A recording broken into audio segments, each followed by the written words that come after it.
Good day and God bless you. Welcome to the Bible reading in chronological order.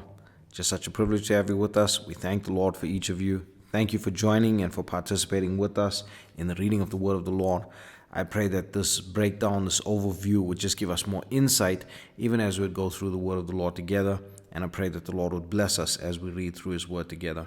Today we're busy in the book of Malachi, and we're going to be going through chapters 1 through to 4. So basically finishing out the book of Malachi today. But firstly, let's just get into a bit of an overview. It is strange that the book of Malachi is very often preached from, yet it is a book seldom studied. The strange thing about the book of Malachi is that for a short 4-chapter book, you could preach almost any major theme or any subject, which is why we know pieces of the book so well, yet sometimes miss the book as a whole. Now, this book was written in approximately 397 BC by the prophet Malachi, and this book implores a call and response style. And even though the questions should be rhetorical, the people are so spoiled and apathetic at this point that they actually speak back to God with ingratitude and indignation. Now, the name Malachi means messenger of God, and strangely enough, this is one of the most important topics spoken of by Malachi the prophet, and he spends the last few verses of the book speaking to us about the messengers of God that are to come at different periods of time. Now, it's important to note that after this book was written, the Israelites went through a period of about 400 years in which they did not receive a prophet in the land, they did not have a prophet in the land, and this is often referred to as the 400 years of silence. But the silence is broken with the beginning of the New Testament and the fulfillment of prophecy, yes. But in actual fact, the silence is broken for the nation of Israel by the prophet of God, namely John the Baptist, and that prophecy is in the book of Malachi. Now, when we read through the book, we realize that great reform is absolutely necessary to prepare the way for the coming Messiah. And strangely enough, one of the saddest things about the book of Malachi is that it seems like the children of Israel almost deprive the Lord of giving them the blessings that He wishes to give them because of their ingratitude toward Him. And this is actually very heartbreaking when we think about it. Now, there's two sides to the book of Malachi. Firstly, we have the dark side of the book, and then we have the light side of the book. The dark side of the book is in reference to the sins of a dishonest and ungrateful people, as well as an unfaithful priesthood. They rob God by failure to respond to His divine love, by dishonoring the name of God, by presenting blemished offerings, by the priesthood not being spiritual leaders, but rather being a stumbling block to the people, by honoring sinners, by withholding tithes, by justifying impiety. And they also defraud one another by treacherous dealings, by marrying heathen, by divorcing, by sorcery and impurity and oppression of others. And this is really the dark side of the book. It's the dark side of humankind when we look at it. But then we have the light side of the book, and this is in reference to the glorious promises of God to the people. Because we see that in this book it says that the Lord will send the messenger of the covenant. He will give an outpouring of a great blessing. He will make the saints the treasure of the Lord. He will bring a new day in which the righteousness of the Lord will triumph, and He will send His messengers at appointed times to bring the people into the right state to receive the Lord. So let's get into the chapters and let's see how the chapters break down a little bit. In chapter 1, we see that this chapter begins with the burden of the Lord to Israel, and His burden is that He loves them, but they do not believe Him, and they cannot recognize His love. And without trusting the love of the Lord, it is impossible to truly worship Him with all of yourself. It is impossible to keep the commandments of the Lord without love as the motivation or without love at the core. And so the Lord, through Malachi, complains of Israel's ingratitude, irreligiousness, and profaneness. If we look at chapter 1, we can find some major themes or doctrinal topics, namely the love of God. We can find the topic of ingratitude and where that will lead you. We find the topic of predestination. We find the topic of Godhead, the topic of obedience being better than sacrifice, the topic of the name of the Lord, and so much more. And so we see that already we can dig into these and we can just find so many topics within chapter 1 itself. And then in chapter 2, we see that The priests are sharply rebuked for profaning the covenant that was given to them. And the people are also sharply reproved for their treachery to one another, for marrying heathen people, for divorce, and for their impiety. And we see the state of the people is just putrid at this point. Then we get to chapter 3, and the theme of the third chapter is the messengers. Now it is important to realize the number and the distinction of the messengers mentioned from here on, as it can be easily confused. So we will try to draw from the New Testament a little bit as well, just to try and make sense of this. So firstly, we have the messenger of the covenant, which is the Lord himself, as in him and through him will the covenant of the Lord to Abraham be fulfilled. In Christ will all the families of the earth be blessed. That was the promise to Abraham. And so we see that the messenger of the covenant is the Lord himself. Then we have the messengers of the Lord, or what's referred to in this chapter as my messenger, which is actually the meaning of the author's name of the book. But it also refers to more than one person, as the ministry is plural. A messenger will come before both the first coming of the Lord as well as the second coming of the Lord. And so the Lord also challenges the people in this chapter with regard to tithing and asks that they prove him by paying their tithes. And then we read of the people that fear the Lord, and we see how they are named in the book of remembrance and shall be the jewels of the Lord. And finally we get to chapter 4, which is clearly describing the end times. And again, we read of the mercy of the Lord for his own, but the judgment on those that disregard him. And so the Lord speaks about the ministry of the messenger spoken about in the previous chapter, and now describes him as Elijah the prophet. Now, we cannot go into an entire study on this right now, but please read through this carefully, because the prophecy is that this prophet will minister before the great and dreadful day of the Lord. That is in reference to our day. But the reference is also to the first coming of the Lord Jesus. Let's break it down like this. We see that the ministry has two parts. The ministry firstly was to change the hearts of the fathers to the children. This is to make the old fathers, the Aaronic priesthood, the people that follow the Mosaic law, the old Jewish people, so they were regarded as the fathers, to believe the ministry of the Messiah, which was preached to them by the young men, by the church of Acts, by these people that were coming with something completely other than what they had been used to all the while. But then the second part of the ministry is to turn the hearts of the children, which is in reference to us now in our age, to the fathers of the faith. And the fathers of the faith is actually the early church, or the church of Acts, which at that stage were the children, but they became the fathers. And so now we need to turn in our age back to the church of Acts. And that is the important thing. We see that Paul calls that right through the New Testament.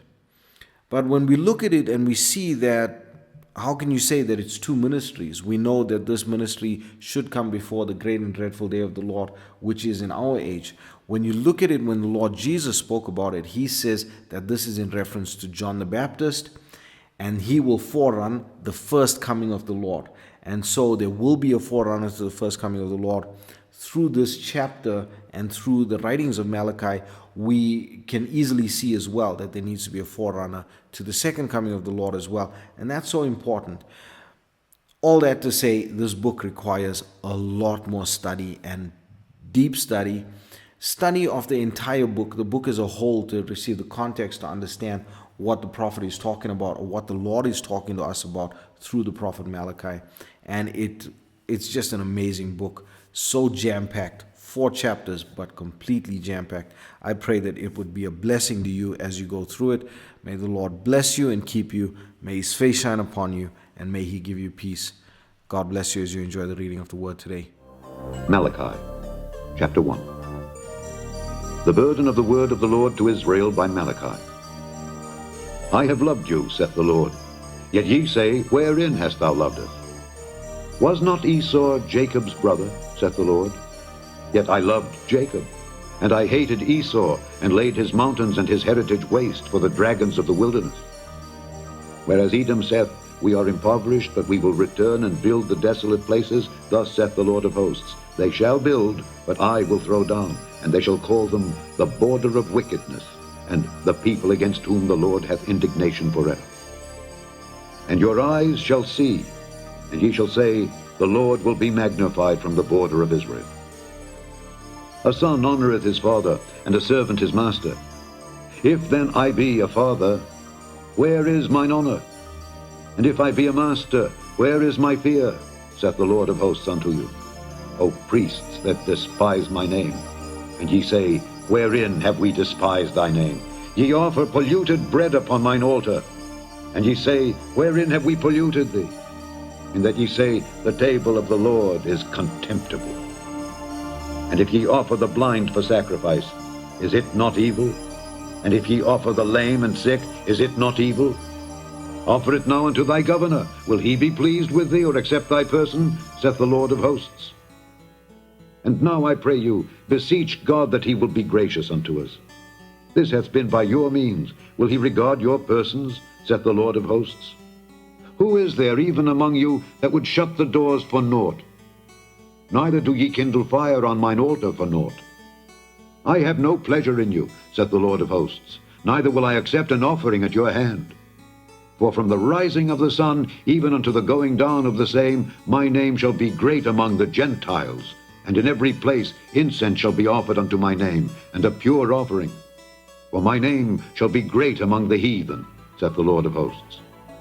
But ye have profaned it, in that ye say, The table of the Lord is polluted, and the fruit thereof, even his meat, is contemptible. Ye said also, Behold, what a weariness is it, and ye have snuffed at it, saith the Lord of hosts. And ye brought that which was torn, and the lame, and the sick. Thus ye brought an offering. Should I accept this of your hand, saith the Lord? But cursed be the deceiver, which hath in his flock a male, and voweth, and sacrificeth unto the Lord a corrupt thing. For I am a great king, saith the Lord of hosts, and my name is dreadful among the heathen.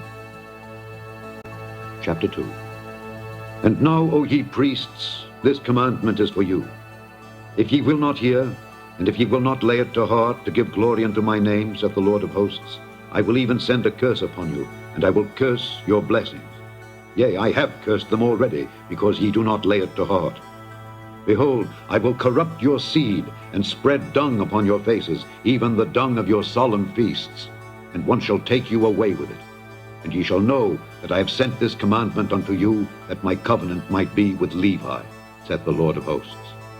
My covenant was with him of life and peace, and I gave them to him, for the fear wherewith he feared me, and was afraid before my name. The law of truth was in his mouth, and iniquity was not found in his lips.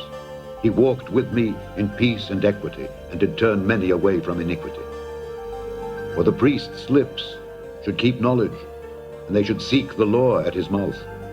For he is the messenger of the Lord of hosts. But ye are departed out of the way. Ye have caused many to stumble at the law. Ye have corrupted the covenant of Levi, saith the Lord of hosts. Therefore have I also made you contemptible and base before all the people, according as ye have not kept my ways, but have been partial in the law. Have we not all one Father? Hath not one God created us? Why do we deal treacherously every man against his brother by profaning the covenant of our fathers? Judah hath dealt treacherously, and an abomination is committed in Israel and in Jerusalem. For Judah hath profaned the holiness of the Lord which he loved, and hath married the daughter of a strange god. The Lord will cut off the man that doeth this, the master and the scholar, out of the tabernacles of Jacob, and him that offereth an offering unto the Lord of hosts. And this have ye done again, covering the altar of the Lord with tears, with weeping and with crying out, insomuch that he regardeth not the offering any more, or receiveth it with good will at your hand. Yet ye say, Wherefore? Because the Lord hath been witness between thee and the wife of thy youth, against whom thou hast dealt treacherously. Yet is she thy companion, and the wife of thy covenant. And did not he make one? Yet had he the residue of the Spirit. And wherefore one? That he might seek a godly seed. Therefore take heed to your spirit, and let none deal treacherously against the wife of his youth. For the Lord, the God of Israel, saith that he hateth putting away. For one covereth violence with his garment, saith the Lord of hosts. Therefore take heed to your spirit, that ye deal not treacherously. Ye have wearied the Lord with your words, yet ye say, wherein have we wearied him? When ye say, every one that doeth evil is good in the sight of the Lord, and he delighteth in them. Or, where is the God of judgment? Chapter 3. Behold, I will send my messenger, and he shall prepare the way before me. And the Lord whom ye seek shall suddenly come to his temple, even the messenger of the covenant whom ye delight in. Behold, he shall come, saith the Lord of hosts. But who may abide the day of his coming? And who shall stand when he appeareth? For he is like a refiner's fire, and like fuller's soap. And he shall sit as a refiner and purifier of silver, and he shall purify the sons of Levi, and purge them as gold and silver, that they may offer unto the Lord an offering in righteousness. Then shall the offering of Judah and Jerusalem be pleasant unto the Lord, as in the days of old, and as in former years. And I will come near to you to judgment. And I will be a swift witness against the sorcerers, and against the adulterers, and against false swearers, and against those that oppress the hireling in his wages, the widow and the fatherless, and that turn aside the stranger from his right, and fear not me, saith the Lord of hosts. For I am the Lord, I change not. Therefore ye sons of Jacob are not consumed. Even from the days of your fathers ye are gone away from mine ordinances, and have not kept them. Return unto me, and I will return unto you, saith the Lord of hosts. But ye said, wherein shall we return? Will a man rob God? Yet ye have robbed me. But ye say, wherein have we robbed thee? In tithes and offerings. Ye are cursed with a curse, for ye have robbed me, even this whole nation. Bring ye all the tithes into the storehouse, that there may be meat in mine house, and prove me now herewith, saith the Lord of hosts, if I will not open you the windows of heaven, and pour you out a blessing, that there shall not be room enough to receive it. And I will rebuke the devourer for your sakes, and he shall not destroy the fruits of your ground. Neither shall your vine cast her fruit before the time in the field, saith the Lord of hosts. And all nations shall call you blessed, for ye shall be a delightsome land, saith the Lord of hosts. Your words have been stout against me, saith the Lord. Yet ye say, what have we spoken so much against thee? Ye have said, it is vain to serve God. And what profit is it that we have kept his ordinance, and that we have walked mournfully before the Lord of hosts? And now we call the proud happy, yea, they that work wickedness are set up. Yea, they that tempt God are even delivered. Then they that feared the Lord spake often one to another, and the Lord hearkened and heard it. And a book of remembrance was written before him for them that feared the Lord, and that thought upon his name. And they shall be mine, saith the Lord of hosts, in that day when I make up my jewels. And I will spare them, as a man spareth his own son that serveth him. Then shall ye return, and discern between the righteous and the wicked, between him that serveth God, and him that serveth him not. Chapter 4. For behold, the day cometh that shall burn as an oven, and all the proud, yea, and all that do wickedly, shall be stubble. And the day that cometh shall burn them up, saith the Lord of hosts, that it shall leave them neither root nor branch. But unto you that fear my name shall the Son of Righteousness arise with healing in his wings. And ye shall go forth and grow up as calves of the stall. And ye shall tread down the wicked, for they shall be ashes under the soles of your feet in the day that I shall do this, saith the Lord of hosts. Remember ye the law of Moses my servant, which I commanded unto him in Horeb for all Israel, with the statutes and judgments. Behold, I will send you Elijah the prophet before the coming of the great and dreadful day of the Lord. And he shall turn the heart of the fathers to the children, and the heart of the children to their fathers, lest I come and smite the earth with a curse. The end of Malachi. The end of the prophets. The end of the Old Testament.